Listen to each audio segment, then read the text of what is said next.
오늘 우리가 함께 상고할 말씀의 제목은 선한 일에 열매 맺는 사람입니다. 오늘 우리가 봉독한 본문 10절에 보면 주께 합당하게 행하여 범사에 기쁘시게 하고 모든 선한 일에 열매를 맺게 하시며, 그래서 선한 일에 열매 맺는 사람, 이런 제목 가지고 같이 은혜 받도록 하겠습니다.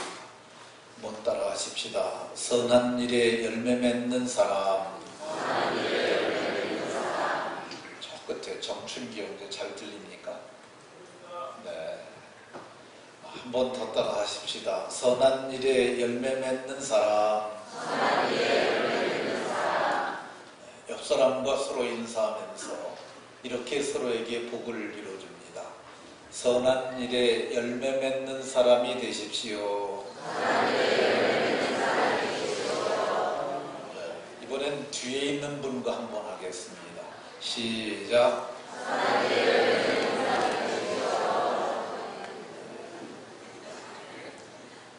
이걸 하면서 성경의 내용이고 중심 주제를 기억하고요. 또 이제 뒤에 있는 분과도 주로 이렇게 앉으니까 사귐이 일어나게 하려는 그런 의도에서 그리했습니다. 저쪽에 에어컨이 잘 나옵니까? 저기 온도가 오른쪽에 있는 거는 그 요구하는 온도고, 왼쪽에 있는 건 현재 온도입니다. 오른쪽에 있는 걸 온도를 낮춰놔야 찬바람이 나옵니다.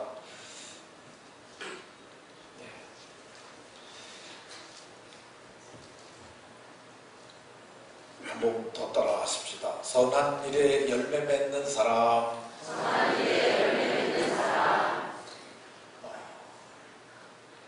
성경은 사람을 최종적으로 구분할 때 두 종류로 구분합니다. 선한 사람, 악한 사람. 악한 일을 행한 사람은 심판의 부활로 나오고, 선한 일을 행한 자들은 생명의 부활로 나온다. 성경이 그렇게 말씀합니다. 그래서 세상에는 선한 사람과 악한 사람만 있는 거야. 세상 사람들 가운데 악한 사람들은 악한 일을 생각하고 악한 일을 계획하고 악한 일을 행하면서 살고요. 선한 사람들은 선한 일을 생각하고 선한 일을 계획하고 선하게 삽니다. 그러면 선한 사람이 어디에 있느냐? 선한 사람들은 예수 믿는 사람들이 선한 사람들입니다. 교회가 선한 사람들이 모인 집단이에요. 교회만 선한 일 하면서 삽니다. 지상에 있는 모든 교회는 선한 일을 합니다. 양이 조금 다를 수는 있어요. 어느 교회는 많이 하고 어느 교회는 적게 하고, 양의 대소는 있을지 몰라도 분명한 것 질에서는 모두가 선한 일을 합니다. 우리 교회만 살펴보면 우리 교회가 하는 선한 일, 월요일 되면은 우리는 아이들을 주의 교양과 훈계로 양육하기 위하여 아이들을 어린이집으로 불러 모읍니다. 월요일부터 금요일까지 그 일을 합니다. 그리고 월요일부터 기도방에서는 우리 권사님들이 매일 모여서 기도하는 선한 일을 하세요. 화요일 되면 전도대가 생명의 복음을 전하기 위해서 모여서 기도하고 음식을 준비하고 가지고 나와서 나눠주면서, 전도지 나눠주면서 선한 일을 합니다. 수요일 되면은, 수요일 저녁 때 되게 되면 수요 찬양팀이 6시 되면 옵니다. 와가지고 예배전 찬양을 인도하기 위해서 열심히 준비하고, 예배 시간 가까워지면 동서남북에서 주의 백성들이 선하신 주님 앞에 예배하기 위하여 모입니다. 목요일 되면은 우리 교회는 사랑의 지팡이가 모여서 반찬을 만듭니다. 아침 9시경부터 모여서 한 2시까지 배달하는 분들이 끝나는 시간은 서너시 됩니다. 그때까지 반찬을 만들어서 나누는 선한 일을 하고, 금요일 되게 되면 이 꽃꽂이 하는 선생님을 초청을 해가지고 이 지역에 있는 몇 개 교회가 저희 교회에 모여서 꽃꽂이를 합니다. 이것도 지난 금요일에 한 거야. 그리고 저녁 때 되게 되면 저녁에 금요기도회 찬양을 인도할 팀이 일찍 와서 연습하고, 그리고 우리가 주님께서 겟세마네 동산에서 기도했던 것처럼 금요기도회 시간은 부르짖어 기도합니다.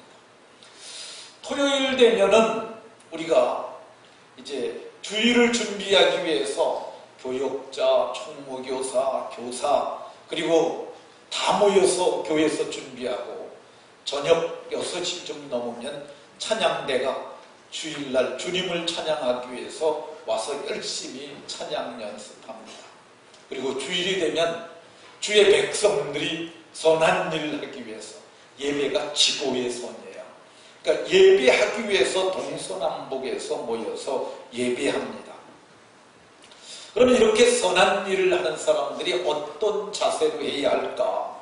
10절에 보면은 주께 합당하게 행하여, 그러니까 주님이 보시는데 주의 눈으로 지켜봐도 그릇됨이나 어긋남이 없도록 주께 합당하게 행하고, 모든 범사가 그분을 기쁘시게 그렇게 행하고, 그래서 선한 일에 열매 맺도록 하여야 한다고 이렇게 얘기를 합니다.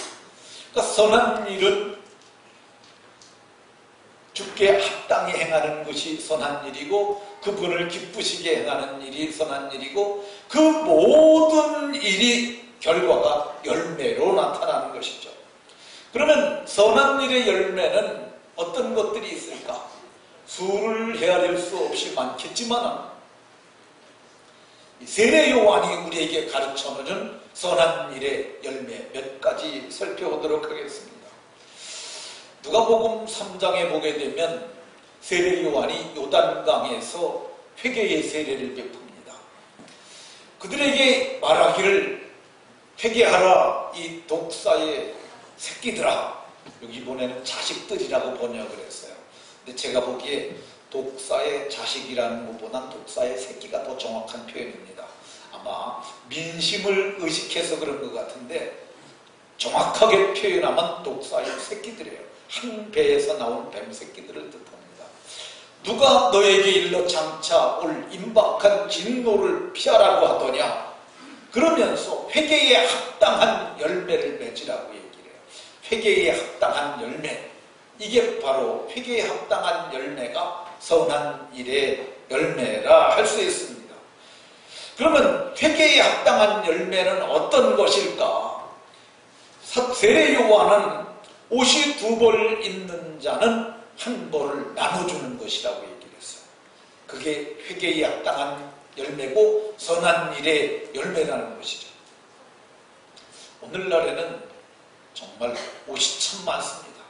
저희 집에도 많고, 저희 딸은 옷을 사기 시작한 지가, 지 돈을 들어서 사기 시작한 지가 불과 한 1, 2년에 불과했는데, 얼마 전에 아마 트럭으로 반찬 여기다 갖다 준 것 같아요. 정말 옷이 싼 것, 싸기도 하고 많기도 합니다. 근데 그때 당시만 하더라도 2벌 옷을 가진 사람들이 그리 많지 않았어요. 그래서 신명기에 보게 되면 옷을 저당 잡을 적에는 해가 지기 전에 돌려주라고 얘기를 했어요. 왜 그러냐면은 그게 그들이 한 자락을 깔면 여요, 한 자락을 덮으면 이불이기 때문에 생필품 중에 절대 요소가 옷이에요. 그러니까 딴 사람이 헐벗고 굶주렸는데, 헐벗고 있는데 네가 2개를 가지고 너는 껴두면 되겠느냐, 그걸 주라. 이게 세례 요한이 우리에게 말하는 회개에 합당한 열매고 선한 일의 열매인 것을 볼 수 있습니다. 음식도 그러합니다. 여기 세례 요한은 먹을 것이 있는 자도 그렇게 할 것이니라. 너는 먹을 것이 남아가지고 썩여서 버리고 쉬어서 버리고 그러는데, 그리하지 말고 없는 자들에게 나눠줘라. 이게 오늘 성경이 얘기하는 회개에 합당한 열매입니다. 그런 의미에서 우리가 매주일 목요일이면 모여서 반찬을 만들어서 나눠주는 것은 정말 좋은 선한 일의 열매라고 생각이 되어집니다. 주님이 기뻐하시는 회개에 합당한 열매는 어떤 것이냐? 이 세례들에게 더 이상 부가 된 것 외에는 늑증치 말라. 옛날 성경에는 늑증이라고 그랬는데 이번에는 거두지 말라고 그랬는데, 이 늑증은 강제성을 띠고 거두는 겁니다. 그냥 거두는 것이 아니라 이게 이번에 번역된 것이 좀 약하게 표현이 됐어요. 왜 그러냐면 그때 당시에는 로마가 세계를 통치하고 있었는데 사실 중앙정부가 세금을 지방에서 걷는 건 마땅치가 않아요. 쉽지가 않습니다. 더욱이 로마 사람도 아닌 사람들에게 로마 사람들이 가서 세금 걷다 보면 충돌도 일어날 수 있으니까 그 지방 사람들 가운데 독점들을 세워가지고 세금을 걷게 했어요. 대신 할당제가 주어진 겁니다. 이 지방에서는 세금을 10억만 걷어라. 10억만 걷어서 중앙정부로 내면 돼요. 지네들이 알아서 부과를 하고 더 걷는 건 다 지가 갖는 거죠. 이게 세리장은 부자였어요. 그러니까 세리들에게도 그리하지 않았겠습니까? 세리들에게도 인센티브를 주겠죠. 어떤 사람은 독하게 잘 걷고 어떤 사람은 잘 못 걷는데 너네들 이만큼만 걷고 그 이상은 너네들이 가져라. 그러니까 그 사람들이 악착같이 세금을 걷었는데 이 세례 요한이 그 시대를 반영을 해서 부과된 명목상의 그것 이상은 걷지 말아라. 이게 성경이 얘기하는 회개에 합당한 열매라고 얘기를 하고 있습니다. 회개에 합당한 열매 중에 하나는 군인들이 나와서 좀 까다롭긴 그렇긴 합니다만 세례 요한이 군인들을 언급을 해요. 그래서 그들에게 말하길 받은 급료를 족한 줄로 여겨라. 받는 급료. 이게 왜 군인들이 나왔냐면은 당시 월급 받는 계층이 군인들밖에 없었어요. 거의가 군인들밖입니다. 나머지 정치인들은 자기들 땅을 갖고 있었고 월급은 누가 받냐면은 징병된 혹은 모병된 군인들, 그런 사람들은 월급을 받았어요. 그러니까 오늘날처럼 뭐 이렇게 직업이 세분화된 때가 아니었으니까 보건소도 없었고 국립의료원도 없었고 그랬으니까 월급 줄 게 군인들밖에 없었어요. 그냥 당시에 군인들이 최고의 권력기관이라도 틀린 말이 아니에요. 근데 그들이 이 성경이 뭐라 받는 급료 외에 지네들이 챙기려고 그러는 것들이 있었어요. 왜 그러냐면 월급 받는 사람들은 답답하지 않습니까? 그거만 매달 받으니까. 그러니까 삥땅도 좀 치려고 그러고 또 청탁을 받고 뇌물도 받으려고 그러고 또 좀 보면 눈먼 돈이 있으면 횡령하려는 그런 마음도 있는데 세례 요한이 뭐라고 얘기를 하느냐? 너희가 선한 열매 맺으려면 회개에 합당한 열매를 맺는 사람들이면 받는 급료만 족한 것으로 여기라고 얘기를 하고 있습니다. 이게 회개에 합당한 열매라고 얘기를 합니다. 선한 일의 열매 중엔 어떤 것이 있느냐?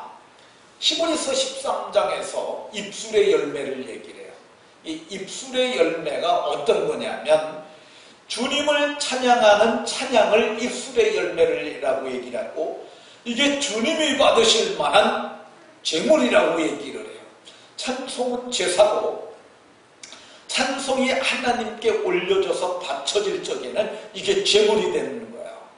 다윗은 그래서 내가 하나님께 드리는 이 찬양이 곧 뿔과 굽이 있는 황소를 드리는 것보다 더욱 여호와를 기쁘게 하는 것이라 이렇게 얘기를 했어요. 이 굽만 있는 것은 송아지예요. 발굽이라고 그러잖아요. 이건 발만 있는 것 송아지고 발굽만 있는 것. 뿔이 없으면 소가 아니에요. 이건 송아지예요. 근데 뿔과 굽이 있는 것 이거는 큰 소죠. 큰 소.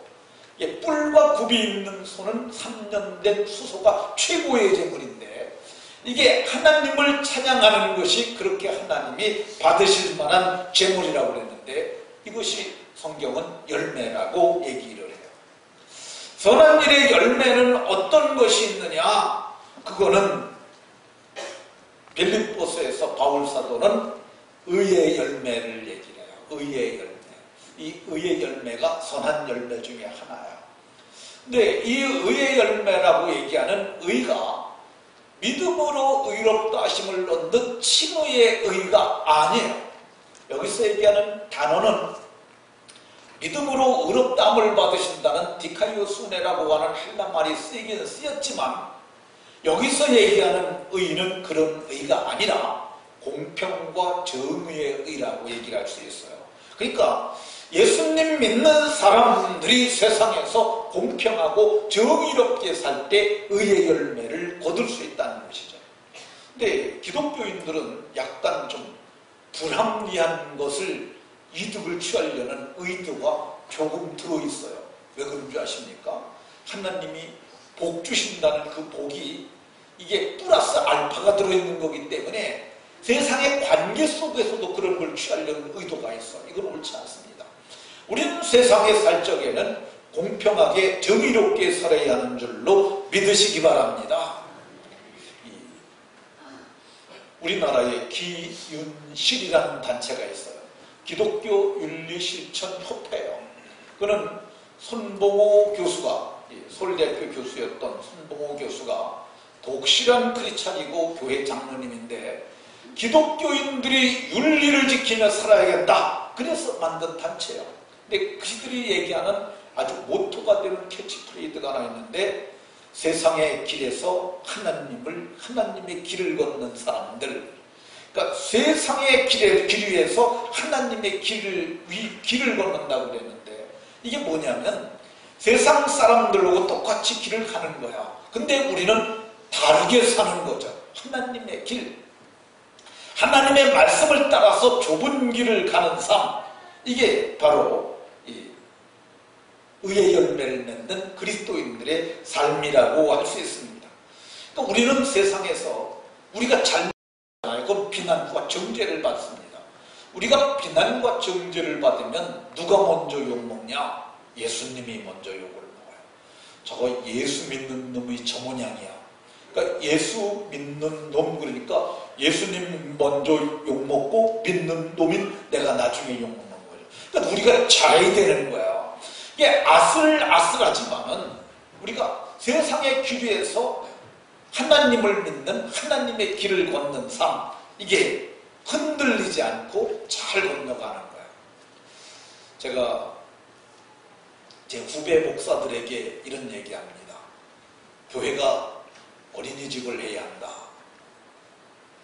어린이집을 해야 다음 세대를 길러낼 수 있다. 근데 교회들 중에 어린이집이 있는 교회들은 다 유초동부나 영아부나 유아부가 많아요. 그리고 노인 세대를 위해서 할 수 있거든 노인 요양시설도 해야 된다.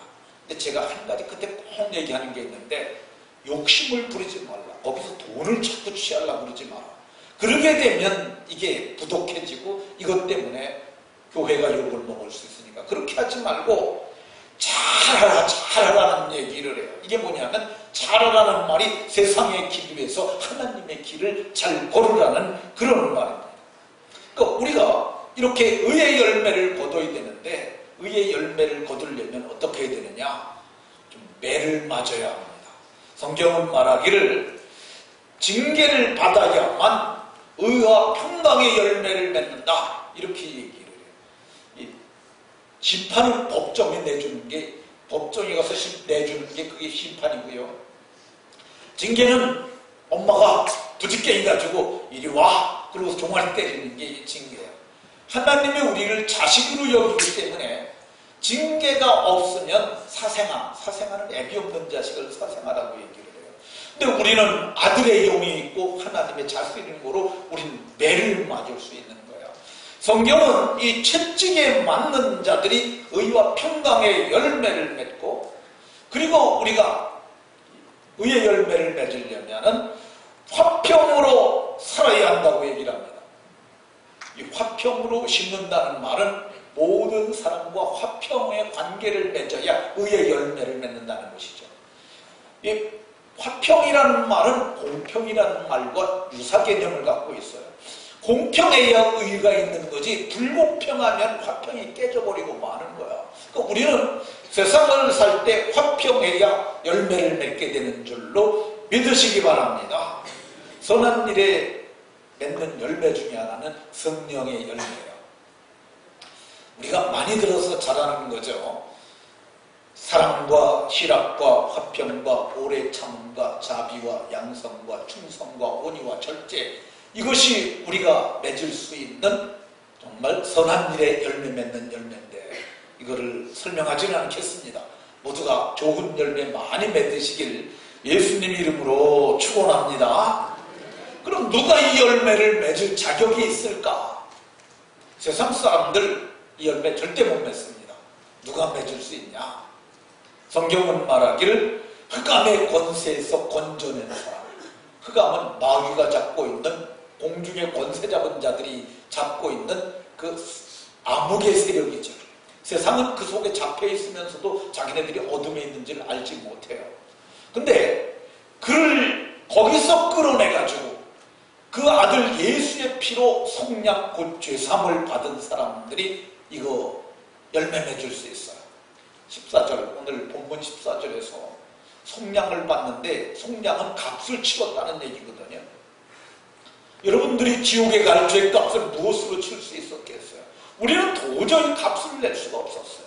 그래서 하나님이 흠없으신 품 안에 있는 사랑하는 독생자 예수를 이 땅에 보내셨고, 그분이 죄 없으신 하나님의 아들이 자기 피로 속량하셨어요. 속죄 제물이 되심으로 우리는 속량 곧 죄사함을 받아서 하나님의 자녀가 되는 은혜를 입었는데, 그 순간 우리에게 부여된 은혜 중에 하나가 사랑의 아들의 나라로 옮겨지신 거야.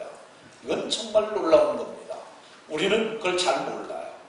왜 모르냐면, 여러분들이 자녀를 낳잖아요. 애가 출생신고를 한 걸 알까요? 모르죠. 출생신고는 누가 합니까? 부모가 하니까 어린애가 어떻게 알겠어요? 근데 분명히 대한민국 국적을 가진 한 명의 사람으로 입적이 되는 거죠. 근데 하나님께서 우리를 흑암의 권세에서 이끌어내가지고 자기 피로 우리를 씻어서 새 생명을 주셔가지고 거듭나는 그 순간 하나님의 나라에 있는 생명책에다 이름을 농명시켜 놓은 거예요. 누구도 지울 수 없고 누구도 뺏을 수 없는 그 자리에 온전하는데, 그 이유가 뭐냐? 성경은 말하길 우리로 하여금 선한 일 할 수 있도록 주께서 은혜를 베풀어 주셨는 줄로 믿으시기 바랍니다. 선한 일에 열매 맺으려면 어떻게 해야 되느냐? 어떤 사람이 열매 맺을 수 있느냐? 지혜와 총명이 있어야 돼요. 근데 세상 사람들은 지혜도 없고 총명도 없어요. 왜 그러냐면 지혜와 총명이 계시의 말씀 속에 들어있는데, 그 계시의 말씀이 뭐예요? 이 성경책이죠. 그 사람들은 이걸 보아도 보지 못하고 들어도 듣지 못하고 깨닫지 못합니다. 근데 우리는 이거를 성령의 감동으로 예수님을 믿는 그 순간부터 영안이 열려서 말씀이 보여지고 들을 귀가 하나 생겨서 말씀이 들려지는 역사가 일어나잖아요. 그러니까 신령한 지혜가 있으니까, 위로부터 난 지혜를 가졌으니까 우리가 이 선한 일에 열매를 맺을 수 있는 줄로 믿으시기 바랍니다. 왜 우리가 선한 일에 열매를 맺어야 할까? 그것은 하나님의 뜻이 그거기 때문에 그렇습니다. 오늘 9절에 보면 신령한 지혜와 총명을 주시고 하나님의 뜻을 아는 것으로 너에게 채우기를 원한다고 바울 사도가 기도하고 있어요. 근데 우리만이 하나님의 뜻을 알 수 있는 거야. 그러니까 하나님이 우리로 하여금 하나님의 뜻을 아는 우리가 이 선한 일을 하길 원하세요. 왜 우리가 선한 일에 열매를 맺어야 할까? 하나님이 우리에 대한 기대감이 있기 때문에 그래요. 여러분들은 자식을 낳으면 자식에 대한 기대가 있잖아요. 자식을 어린이집 보내고 학교 보내고 중학교 고등학교 보내고 대학 보내고 뭐 경우에 따라서는 대학원도 나오고 박사님도 되고 그러기도 하잖아요. 그러면 자식에 대한 아버지의 기대가 없겠습니까? 있지요. 하다못해 기력이 떨어지면 용돈이라도 좀 보내주길 기대하잖아요. 근데 하나님도 우리에게 기대가 있는 거예요. 어둠에서 이끌어내고, 그렇잖아요. 뿐만 아니라 우리를 자기 피로 성량하시고, 그리고 우리를 아들의 나라로 옮겨주시고, 우리에게 지혜와 총명을 주시고, 그리고 하나님 나라의 기업의 부분을 얻도록 재산도 물려준 거야. 가히 상상할 수 없는. 그러니까 하나님은 우리에 대한 기대가 있는 거예요. 그게 뭡니까? 죽게 합당하게 살고 나를 기쁘게 하고, 그래서 선한 일을 열매 맺기를 기대하고 있는 줄로 믿으시기 바랍니다. 왜 우리가 이 선한 일을 해야 하냐? 하나님이 우리에게 능력을 주셨기 때문입니다. 선한 일을 하라고 이미 능력을 주셨어요. 나도 능력을 받았고 여러분들도 능력을 받았습니다. 안 받은 것 같으세요? 줬는데 여러분들이 잘 모르고 있는 거지. 다 받았어요. 여기에 하나님께서 선한 일을 하라고 능력을 주시지 않은 사람이 없어요. 오늘 본문에 그러잖아요. 그의 영광의 힘의 능력을 따라 모든 능력으로 너희를 능하게 하였다고 이렇게 얘기를 합니다. 그러니까 우리는 이미 능력을 받았는 줄로 믿으시기 바랍니다. 내가 능력이 있을까? 회의하지 마십시오. 그냥 그대로 믿으세요. 믿는 자들에게는 능력이 있으므로 능치 못할 일이 없다고 예수님께서 말씀하셨어요. 이게 믿음이 능력이에요. 믿으니까 역사가 일어날 수 있는 거야. 근데 중요한 게 뭐냐면은 내 생각이에요. 내가 하려는 의지를 갖느냐 안 갖느냐예요. 안 가지면은, 아니 서울을 갈 생각이 없는데 서울을 저절로 가지겠습니까? 의지가 중요한 거예요. 방향이 설정되면 그 사람은 목표를 향해 가게 돼 있어요. 근데 많은 사람들이 방향을 안 잡는 거야. 의도 자체를 안 하는 거야. 그러니까 안 되는 거야. 제가 여러분들에게 한 사람을 보여드리도록 하겠습니다. 여러분들이 이 사람도 했다면 여러분들은 더 능히 하셔야 하고 할 수 있습니다. 제가 소개하는 사람은 포천에 사는 사람인데 이름은 박진수라고 하는 사람이에요.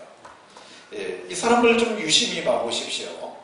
예, 이게 고개가 이렇게 삐뚤어졌잖아요. 저게 하고 싶어서 그런 게 아니라 원래 삐뚤어졌어요. 저 사람은 죽을 때까지 이걸 못 핍니다. 아니 여태까지도 못 폈어요. 그리고 얼굴도 자세히 보면은 얼굴도 탁 찌그러졌어요. 이게 근육이 한쪽이 마비돼서 저처럼 이렇게 명료하게 말을 못해요. 저 사람하고 얘기를 해보면 도대체 뭘 하는지 알아들을 수가 없어요. 통역을 누군가 해줘야 합니다. 오른쪽 다리를 보면 다리가 이렇게 구부러져 있잖아요. 이게 그러고 싶어서 그런 게 아니라 날 때부터 이렇게 불구로 튀어나가지고 이게 안 펴지니까 저러고 있는 거예요. 저 다리를 걸을 수 있겠어요? 왼쪽 발을 보세요. 왼쪽 발에 보면 양말이 이렇게 늘어졌는데 이게 자세히 보게 되면 발꼬락이 이렇게 발꼬락을 따라서 이게 양말이 발꼬락 결을 따라서 옆으로 이렇게 삐졌어요. 외반 무지증처럼 이게 발꼬락이 삐뚤어져 있는 거예요. 이렇게 이 사람이 걸을 수 있겠어요? 이 사람은 나면서부터 한 번도 걸어본 적이 없는 사람이에요. 이 사람이 학교를 다닐 수 있었겠어요? 저 나이에. 저 사람 지금 한 55세 정도 됐을 것 같은데 50세는 넘었을 겁니다. 학교를 한 번도 다닌 적이 없어요. 여러분들 중에서 못 걷는 분 한 분도 없으시네. 그죠? 다 걸어오셨네. 휠체어 탄 분도 하나도 없는 거 보니까. 저 사람만큼 저 사람만 못하다고 하는 사람이 있으면 한번 손 들어보세요. 근데 저 사람이 뭐 했는 줄 아십니까? 학교도 안 다녔는데 저 사람이 누구에게 배운 바도 없는데 저 사람이 10살이 넘어서 햇빛을 봅니다. 처음으로. 그리고 예수님에 대해서 들어요. 그리고 예수님을 찾고 예수님을 기도하기 시작해요. 그리고 저 사람이 이제 장성하면서 하나님 앞에 기도했던 기도 중에 하나가 하나님 나 장가 보내주세요. 장가를 갔을까요? 못 갔을까요? 못 갔을 것 같아요. 갔습니다. 저 사람 섹시 잘 얻었어요. 대학 나온 여자 얻었고요. 제 후배예요. 예, 여성인데 인물도 잘생기고 불구 아니고 멀쩡한 여자 얻었어요. 애도 3명이나 낳고요. 3명인지 제가 봤을 때 그때 3명이었으니까 아마 4명, 5명 낳았을지도 모릅니다. 근데 지금 저 사람이 저기 있는 집이 저게 해 뜨는 집이라는 건데 제가 인터넷을 뒤져보니까 나오더라고요. 근데 저게 저 사람이 지은 건물이에요. 제가 옛날에 시골에 있을 적에 모델하우스 사다가 제가 선교원 지으려고 그랬었는데 제가 다 깎아놨는데 저 사람이 가서 딱 가져갔다 그랬잖아요. 제가 전에 간증할 때 그런 얘기한 적이 있는데 그때 뭐라고 그랬느냐면 하나님 참 잘하셨어요. 저보다 저 사람이 더 필요한데 거기 준 건 참 잘하신 거예요 라고 그렇게 기도했었는데 저 장애인이 저거 한 거예요. 1급 장애인이에요. 1급 장애인. 뿐만 아니라 저 사람이 시집도 2권이나 냈어요. 시집도. 이게 참 1%의 기적이라는 것도 냈고 뭐 사랑하기 때문인가 그 책도 냈는데 어쨌든 이 사람이 그거를 했어요. 이 사람이 할 수 있었던 이유 중에 하나가 뭐냐, 오늘 본문에 말하는 것처럼 그의 심의 영광으로 우리를 능력 있게 하셨다고 성경이 말하고 있지 않습니까? 바울 사도도 그래서 내게 능력 주시는 자 안에서 내가 모든 것을 할 수 있다고 얘기를 했어요. 그러니까 저와 여러분들이 능히 마음의 소원을 품고 의지를 두고 방향을 정하고 목표를 설정하고 달려가기만 하면은 능히 이룰 수 있는 줄로 믿으시기 바랍니다. 그러면 열매를 맺으려면은 어떻게 해야 될까? 가만히 있어도 열매를 맺힐까요? 아닙니다. 성경은 오늘 뭐라고 얘기를 하느냐 하면요, 가장 중요한 게 있는데 마음에 하나님의 뜻을 아는 것으로 채워져야 한다고 얘기를 해요. 하나님의 나를 향하신 뜻이 무엇인가 이걸 발견하는 게 중요해요. 말씀을 통해서 우리가 그걸 깨달을 수 있고요, 기도하다가 받을 수 있어요. 말씀과 기도는 마차밖에 두 바퀴와 같아요. 말씀과 기도를 하면서 하나님이 나를 향하신 뜻이 이거구나, 소원을 품기도 하고 비전을 갖기도 합니다. 우리 교회가 6대 비전을 가지고 있지 않습니까? 근데 이게 하나님의 말씀과 기도하는 가운데 하나님께서 제게 주셨고 저는 이걸 여러분들에게 얘기를 했고 여러분들이 공감을 하고 우리는 그 비전을 공유하고 다음 세대까지 물려주기 위해서 비전을 담은 건물을 건축하고 있는 것 아니겠습니까? 그러니까 하나님의 뜻을 발견하고 순종하며 가는 거예요. 더딜 수 있어요. 이래서 뭐가 될까? 그럴 수 있어요. 근데 우리 인생이 짧은 것만은 아닙니다. 가다가 보면은 더딜지라도 분명히 목표를 향해 갑니다. 마침내 모두가 선한 일에 열매 맺는 복이 있으시기 바랍니다. 선한 일에 열매를 맺으려면 어떻게 해야 되느냐? 견뎌야 해요. 견뎌. 11절에 기쁨으로 모든 견딤과, 견디는데 마음의 소원을 두고 행하시니까 우리가 어떻게 해야 되냐? 기쁨으로 견디라고 얘기를 하고 있어요. 그냥 의지를 품고 이랬다 저랬다 하고 정말 바닷물결에 요동하는 인생처럼 하지 말고 견고한 심지를 가지고 가는 거예요. 가다가 보면 안 될 때 있죠. 그래도 견디라는 거예요. 힘들 때 있죠. 견디라는 거예요. 모욕을 당할 때 그래도 견디라. 견디는 게 뭐냐면요, 좀 버티는 거라고도 볼 수 있어요. 자기에게 맡겨진 책무를 다하기까지 버티는 것, 이거 견디는 거죠. 우리가 지금 1비전, 2비전을 건축하고 있는데 공사만 한 지 1년이 넘었습니다. 그러니까 공사하느라고 성도님들도 많이 애쓰고 수고했지만 저도 현장에서 했습니다. 근데 제가 이거 하면서요, 공적으로 이 노회가 어딜 간다든가 노회에 회가 있을 때 그때는 제가 강남에 가서 대치동에 우리 노회 사무실 있으니까 가서 회의하기로 가고 몇 번 그런 거 하고 또 교직자회 제가 총무니까 안 갈 수 없어 갔잖아요. 근데 그거 외에는 제가 나돌아다니지 않았어요. 서울에서 애들이 저를 불러요. 형님 같이 식사나 하세요. 그래서 고기 사드릴게 오세요. 제가 그 말을 듣고 얼마나 가고 싶겠습니까? 진짜요. 고기 사준다는데 애들 만나고 싶고 얘기도 하고 싶고. 그래도 제가 다음에 합시다. 제가 안 가요. 그러니까 1년 동안을 정말입니다. 어찌 우리 부목사님들은 아주 팍팍 쉽니다. 아주 딱 목사님 오늘날. 그런데 저는 월요일 아침부터 나가서 현장에 있어요. 제가 아침 일찍 가 있어야 일하시는 분이 제 시간에 옵니다. 그러니까 그분들보다 제가 항상 먼저 가 있어야 해요. 그러니까 제가 그렇게 하는 이유가 뭐냐? 제게는 목표가 있기 때문이죠. 마음의 소원을 두시고 제게 이루고자 하는 하나님의 경륜이 있기 때문에 이 책무를 다하기 위해서 버티는 거죠. 성경은 말하기를 오래 참으라고 이렇게 얘기를 합니다. 모든 견딤과 오래 참음. 11절에 그렇게 말하고 있잖아요. 오래 참는 것 아주 중요합니다. 그러니까 그게 참는 것이 입에서 나오는 거친 말을 참는 것일 수도 있어요. 그것이 육체의 고통일 수도 있고 마음의 고통일 수도 있어요. 참는 것이 정말 철딱서니 없는 사람을 달래는 마음으로 참아야 될 일도 있어요. 근데 이거 해야 합니다. 저절로 이루어지는 것 아무것도 없어요. 제가 존경하는 장로님이 한 분 계세요. 명대식 장로님이라고 그러시는 분인데 참 그분은 존경받을 받을 만한 부분이 참 많으세요. 말에도 그러고 행동에도 그러고 그분이 기업 활동하는데도 좀 존경할 만하세요. 그분이 목사님 세금을 내야 국가가 경영이 됩니다.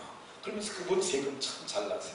그뿐만 아니라 그분이 공사를 냈는데 종합건설면을 가지고 건축을 하시는데 그분이 한 얘기 중에 목사님 돈이 들어가야 들어가는 것만큼 일이 됩니다. 근데 이게 별거 아닌 것 같은데요. 공사를 해보면은 이게 정해진 돈이 있잖아요. 돈이 다 빠져나가고 조금 그 잔액을 계산해보면 달랑달랑하게 되면 주머니 돈이 달랑달랑하면 마음도 달랑달랑합니다. 근데 그게 다 없어져야 그게 일이 이루어지는 거야. 그러니까 여러분도 집 짓다가 돈 다 떨어져도 걱정하지 말고 이게 떨어지는 것만큼 이게 이루어진다는 걸 알아요. 건축이 공정을 거치지 않고 저절로 되는 건 하나도 없어요. 시멘트가 붓는 시간 기다려야 하고 그 절차가 있는데 그 대마마다 일이 다 그걸 거쳐야 되는 거예요. 저절로 되는 건 하나도 없습니다. 그러니까 오랜 참음과 견딤을 통해서 역사가 이루어지는 줄로 믿으시고 그래서 선한 열매를 다 맺으시는 복이 모두에게 있기를 예수님 이름으로 축원합니다. 선한 일에 열매 맺으려면 어떻게 해야 되느냐? 바울 사도께서 12절에 성도의 기업의 부분을 얻기에 합당하게 하신 아버지 하나님께 감사하게 하시기를 원하노라. 감사하는 게 중요합니다. 우리가 세상에서 수고하면 땅에서도 기업을 얻고 하늘에서도 기업을 얻습니다. 근데 이 기업을 얻게 될 사람들이니까 어떻게 되느냐? 감사해야 돼요. 우리가 세상 사람 살아가면서 어떤 목표를 향해 갈 때 할 수 있는 게 두 가지 있어요. 하나는 원망, 하나는 감사. 원망을 해서 그러나 얻을 것은 거의 없습니다. 제가 하면은 원망하잖아요. 관계만 깨져요. 원망해보세요. 남편한테 가서 내가 당신 만난 게 내가 정말 생애 최악의 선택이었어. 그래보세요. 그날 대판 싸우고 그날부터 아마 일주일은 관계가 불편해질 수 있습니다. 근데 여보, 당신을 만나서 참 감사해요. 당신 만나지 않았으면 나 어떡할 뻔했나 몰라. 감사해요. 고마워요. 그래 보세요. 그러면 그 남편이 뭘 해줄까? 그냥 몸을 어쩔 줄 모르면서 그럴 수 있습니다. 근데 하나님과의 관계도 마찬가지예요. 이스라엘 백성들이 애굽에 나와서 원망할 때마다 하나님께 매를 맞았습니다. 근데도 그걸 못 고쳐요.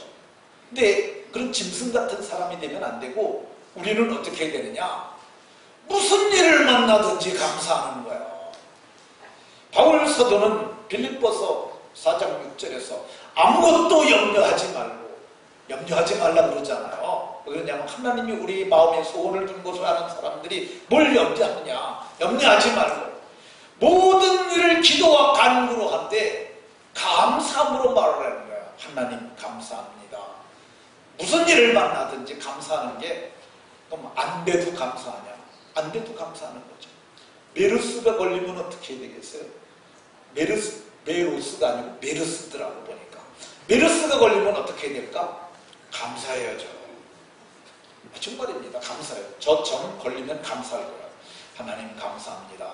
이왕 걸렸으니 잘 죽게 해주셨으면 좋겠습니다. 아니 눈 감으면 천국인데 뭐 걱정이겠습니까?